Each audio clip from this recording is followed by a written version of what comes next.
जाता है और नायरा को देता है। ये लो नायरा, बच्चों को ईद की शॉपिंग करवा देना। अब बाबर रिश्वत लेने को अपनी आदत बना लेता है।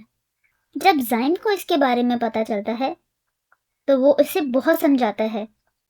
बाबर, ये पैसा तुम्हें सुकून नहीं देगा। आज रिश्वत, कल जिल्लत। अपने बच्चों का निवाला हराम मत करो। रिश्वत लेने वाला और देने वाला दोनों जहन्नुम की आग में जलेंगे। देने वाले को तो मैं नहीं जानता, लेकिन तुम मेरे पड़ोसी हो। मैं तुम्हें दुनिया और आखिरत में जलील होता नहीं देख सकता। कहीं ऐसा ना हो कि तुम्हें अल्लाह पाक का अजाब चखना पड़ जाए। जाइन की ये बात सुनकर बाबर गरूर से बोला, बस कर दो जाइम, सब रिश्वत लेते हैं। अगर मैं ना लूं तो घर कैसे चलेगा? जाइन की बातें सुनकर बाबर बहुत परेशान हुआ।